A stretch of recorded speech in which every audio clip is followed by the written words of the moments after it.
Good morning, afternoon, evening, wherever you are, and welcome to Global Atheist News Roundup, dateline 21st of September 2024. This week's headlines.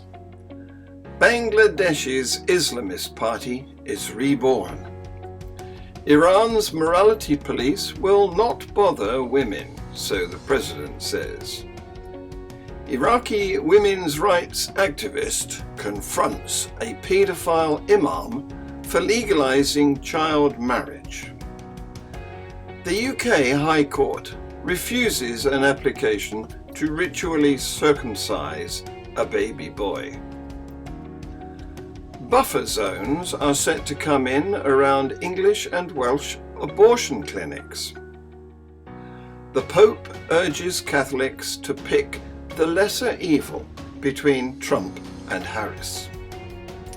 A new survey points to a correlation between Christian nationalism and authoritarian views. Should Christian men run America?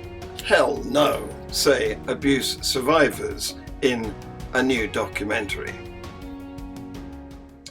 Jamaat-e-Islami, Bangladesh's controversial Islamist party, which has been banned from elections since 2013 due to its opposition to secularism, has had the ban lifted by the interim government led by Nobel laureate Muhammad Yunus.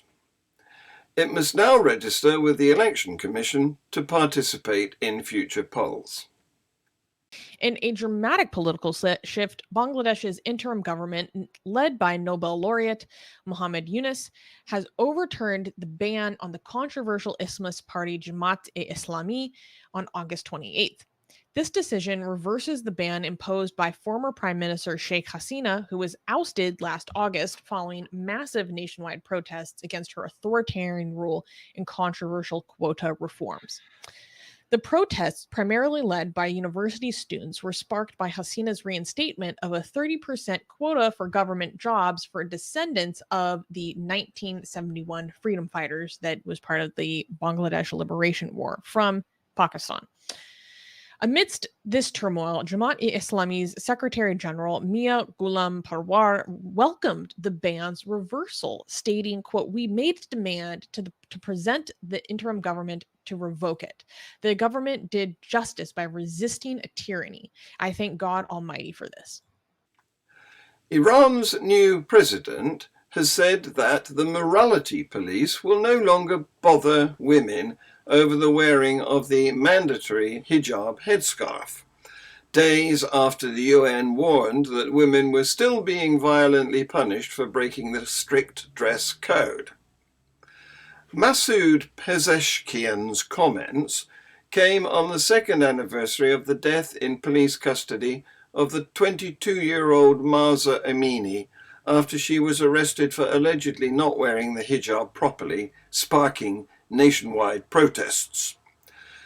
The UN last week said Iran's government had intensified efforts since that period to suppress women's rights and crush any last vestiges of activism. But on Monday, Pezeshkian said that the regime's morality police should no longer be confronting women on the street. Pezeshkian, who became president after his predecessor died in a helicopter crash, is seen as a potentially reformist leader. He was responding to questions from a female reporter who said she had taken detours en route to the press conference to avoid police vans. She was wearing her headscarf loosely with some hair showing. When asked by Pezeshkian if the police were still on the streets, she confirmed that was the case.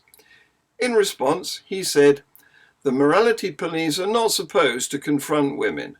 I will follow up so they don't bother them." His comments were broadcast live on major state TV networks, including the rolling news channel IRINN. The clip of the conversation with the female journalist has since gone viral. An Iraqi women's rights activist confronted a pedophile imam for legalizing child marriage in Iraq. You are following Muhammad, who married 9-year-old Aisha 1400 years ago. That's not normal in today's world. How can a normal man marry a child? See this video. ولا أكل وضع نفس هذا اختلاف سيدتي لا تربوا أولادكم كما تربيتم لأنهم خلقوا في زمان غير زمانكم. يا سيدتي لا تحكي لي. يا سيدتي أنا لا أستطيع الآن أخطئ رسول الله صلى الله عليه وآله وصحبه وسلم. لا مو أنت ما يخالف يا سيدتي. مو لازم إنه الرسول تزوج عائشة بعمر 9 سنوات. يا سيدتي ما يخالف بس تقولوني ما لا أقول. هيك سمعت الشيخ ما أقول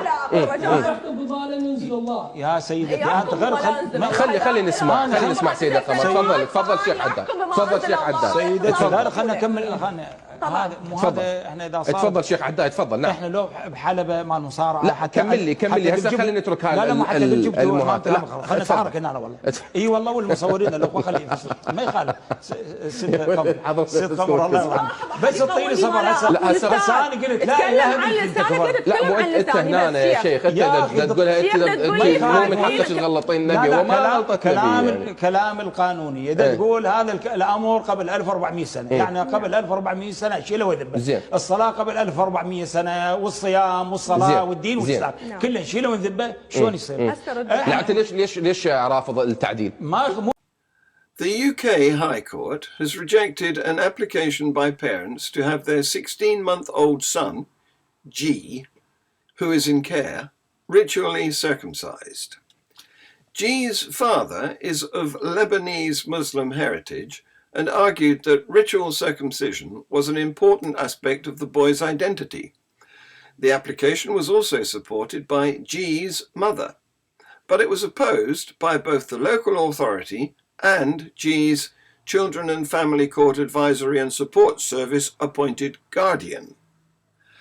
The London Borough of Hackney argued that there are no clear or cogent arguments that this irreversible procedure would be in G's best interest. Instead, the decision should be deferred until G is older and can make the decision himself.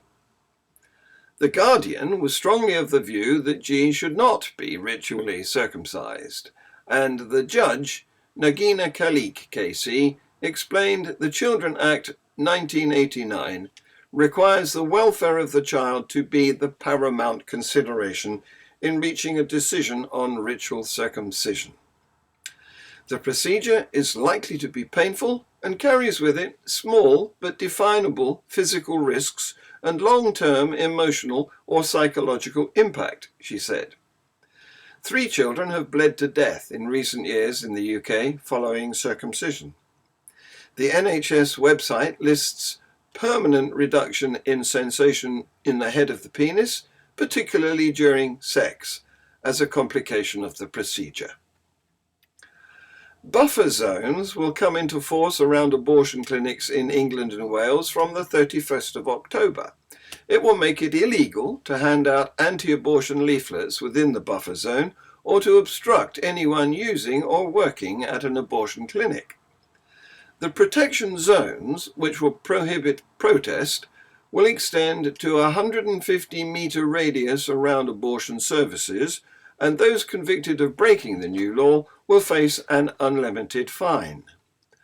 One abortion charity said the move could not come soon enough, but an anti-abortion organisation warned women they would lose access to vital practical support.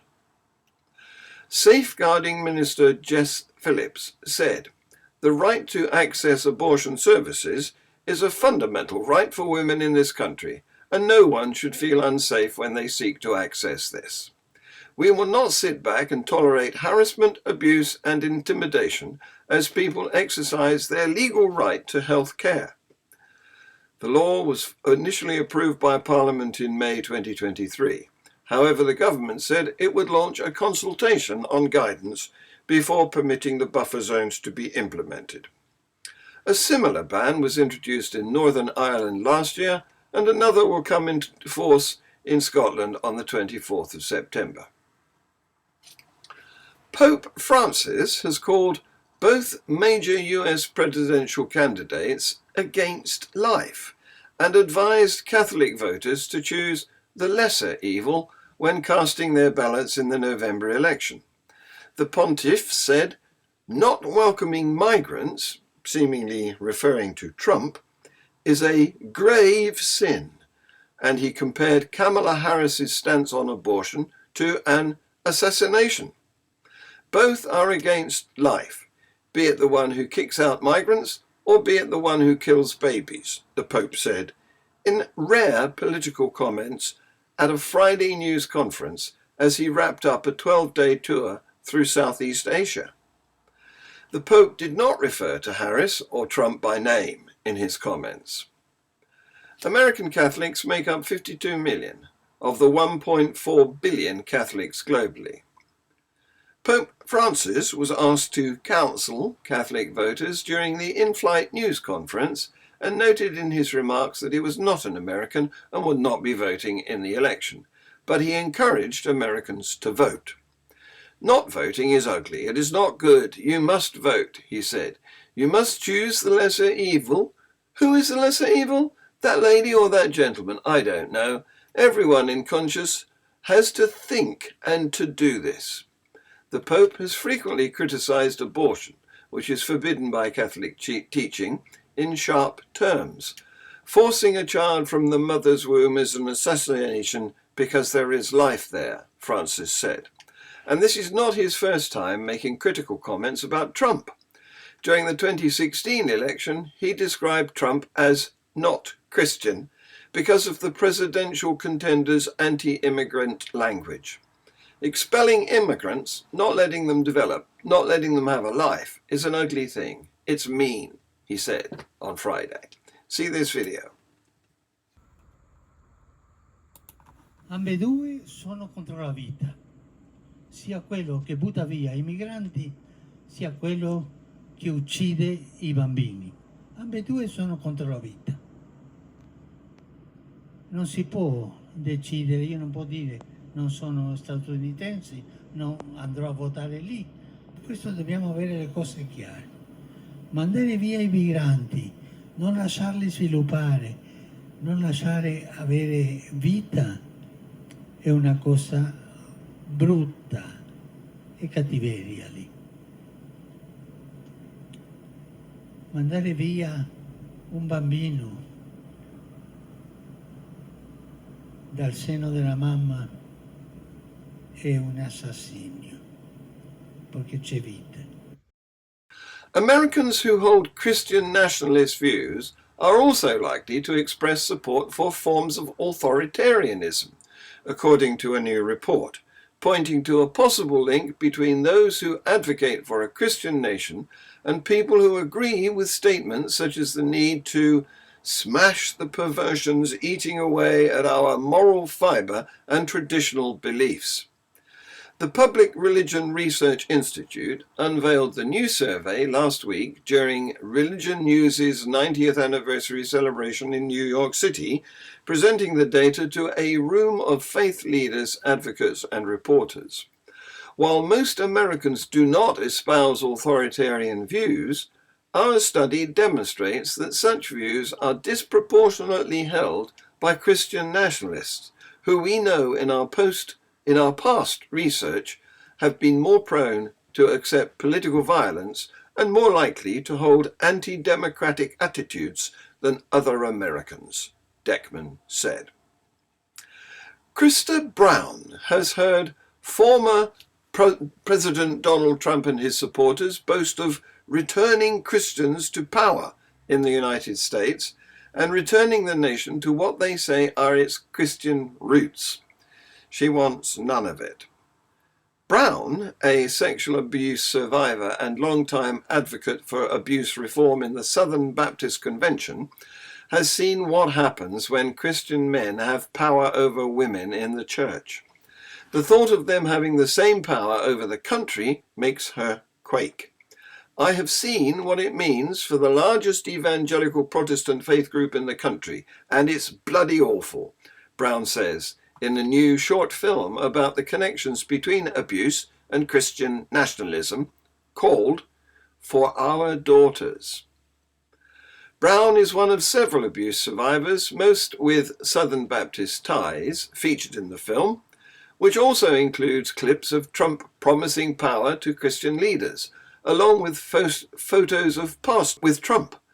Among those pastors is Robert Morris, a former faith advisor to the former president, who recently stepped down from his Dallas megachurch after the revelation that he'd sexually abused a 12-year-old girl in the past.